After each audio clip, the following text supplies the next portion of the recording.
트럼프 미국 대통령이 동맹국들을 향해서 호르무즈 해협에 군함을 보내달라고 요청을 했었죠. 여러 차례 했습니다. 하지만 동맹국들 적극적인 반응을 보이지 않았죠. 이에 트럼프 대통령 기분이 많이 상한 것 같습니다. 굉장히 크게 화를 냈다라는 외신 보도가 나오고 있는데요. 그러면서 도움은 필요 없다. 분노를 표출했습니다. 자, 이와 관련된 내용 잠시 후에 저희가 상세히 짚어보도록 하고요. 이런 상황에서 이란의 반격도 지금 매서워지고 있습니다. 이스라엘의 텔아비브 밤하늘 상공 모습인데요. 밤하늘이 환해지면서 수십 개의 집속탄이 떨어지는 모습입니다. 이스라엘의 최첨단 방공망인 아이언돔이 애써 막아내고는 있습니다. 하지만 이 방공망마저 고갈될 경우 이스라엘은 핵 미사일을 이란을 향해 쏠 수 있다고 경고했습니다. Their air defenses could become exhausted if it hasn't happened already, and Israel could get seriously destroyed. And then you have to worry about Israel escalating the war by contemplating using a nuclear weapon. Has he shared that assessment with you? No, yes. And Israel wouldn't do that. Israel would never do that. 자, 이스라엘이 이란을 향해 쏠 수 있다고 언급한 이 핵미사일은 우리가 알고 있는 대형 핵미사일인 전략핵은 아니고 이 소형 핵미사일이죠. 전술 핵미사일을 일컫습니다. 자, 이 전술 핵미사일을 사용할 가능성, 글쎄요. 이란의 군사시설을 핀셋 타격하겠다 뭐 이런 뜻으로 해석이 되는데 이게 현실적으로 가능성이 있습니까? 이게 핵미사일까지 쓸 상황까지 간 건가요? 아니요, 그렇진 않은 걸로 보입니다. 네. 전술핵을 사용했던 적은 한 번도 없습니다. 네. 보면은 우리가 우크라이나 전쟁을 통해서도 볼 수 있듯이 네. 러시아 같은 경우에 전술핵 사용에 대한 위협을 가하기는 했으나 네. 전술핵을 사용하진 않은 거죠. 어떻게 보면 전술핵을 진짜 전장에서 사용한다라는 것은 우리가 지금까지 경험해 보지 못한 어떻게 보면 새로운 그렇죠. 세상을 만든다라고 볼 수가 있는 거죠.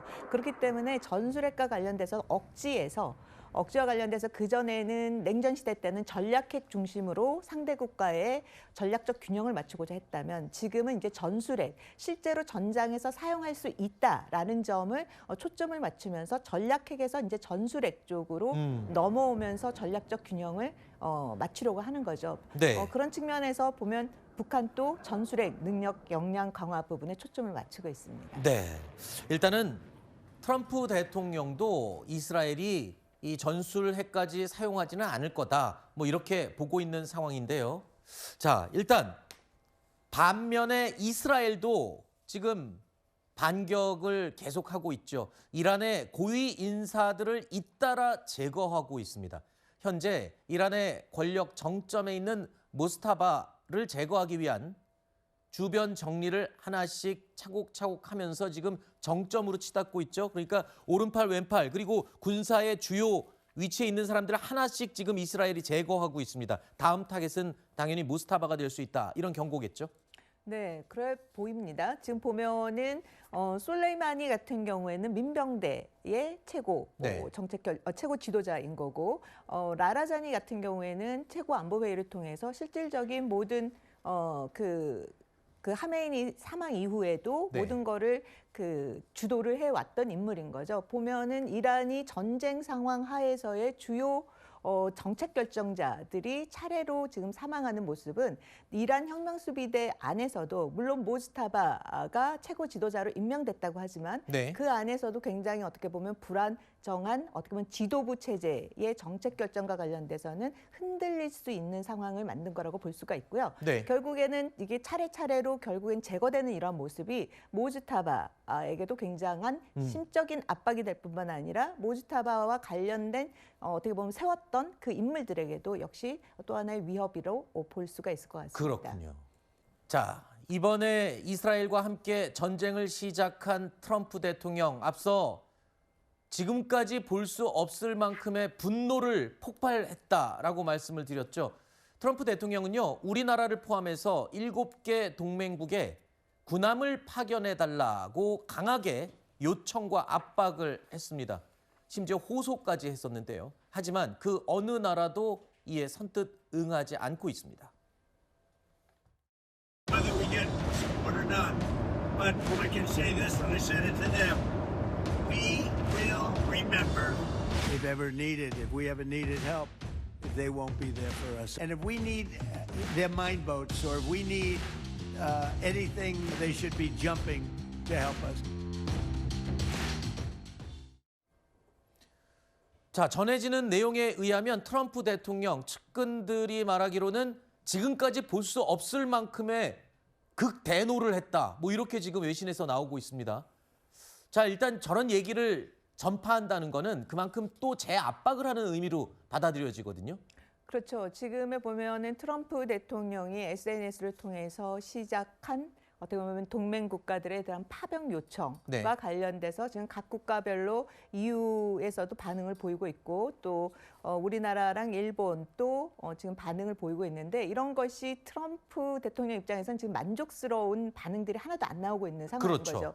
그런 상황 하에서의 기존의 트럼프 행정부 2기에 들어오면서도 동맹에 대한 불신을 굉장히 이야기를 하면서 통상을 통한 압박으로 국방비의 또 증액 문제도 그렇죠. 정책을 취해왔기 때문에 이번 건과 관련돼서도 기본적으로 동맹이 갖고 있던 이미지 미국이 그동안 엄청나게 돈을 많이 쓰고 동맹국을 보호했지만 거기에 따른 어떻게 보면 미국에게 돌아오는 것은 없었다라는 점에 그 생각을 이번에 이 경우에도 고착화시킬 가능성이 높다라는 거죠. 그렇군요. 일단 트럼프 대통령 기분이 매우 안 좋은 건 확실한 것 같습니다. 그러면서 갑자기 또 도움은 필요 없다. 사실은 시험되었다.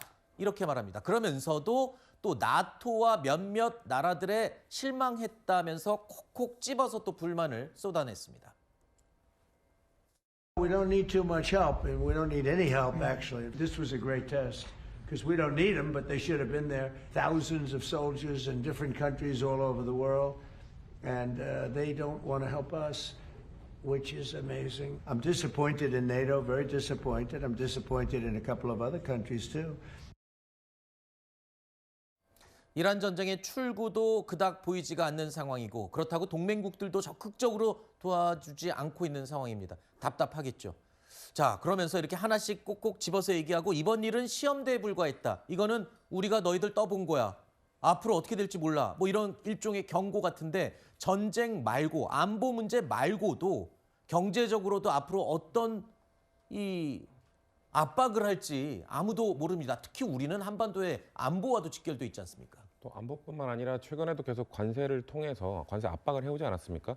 하지만 그런 것들이 결국 이 전쟁의 정당성, 명분을 찾고 싶은 트럼프 대통령의 전 초조함이 보인다라고 생각을 합니다. 네.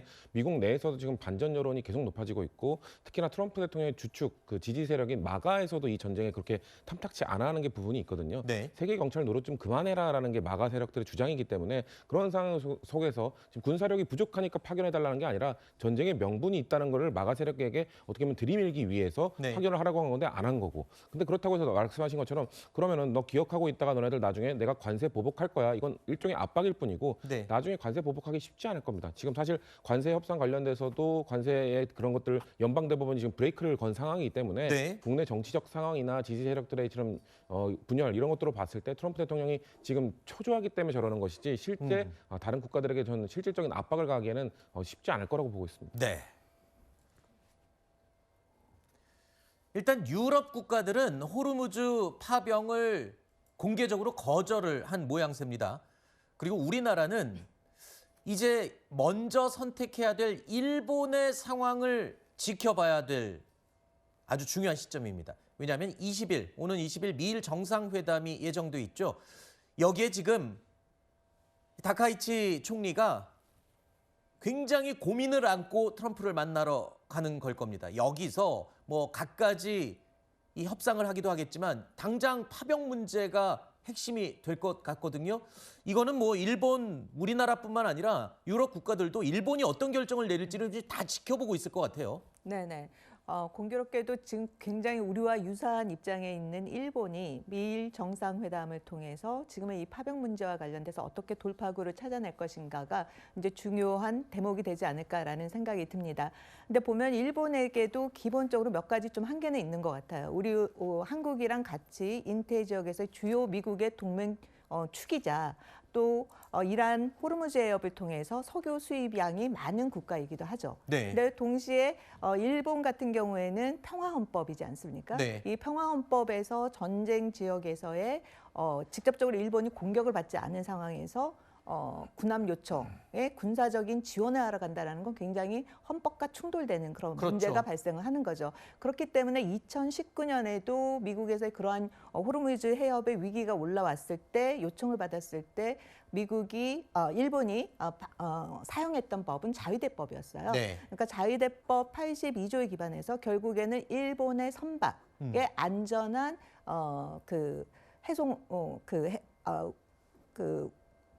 해로의 안정적인 네. 그 호송을 위한 작전에만 자위대가 기여를 한다라는 목표를 갖고 갔었던 거죠. 그래서 이번에도 미국의 이런 압박을 통해서 주요 동맹 국가로서의 네. 어떠한 그 책임 있는 모습 이라든지 기여라든지 동맹국으로서의 기여의 모습을 보여줄 것 같은데 네. 결국에는 아마 2019년의 그 사례에 기반하지 않을까라는 생각은 네. 조심스럽게 추측해 봅니다.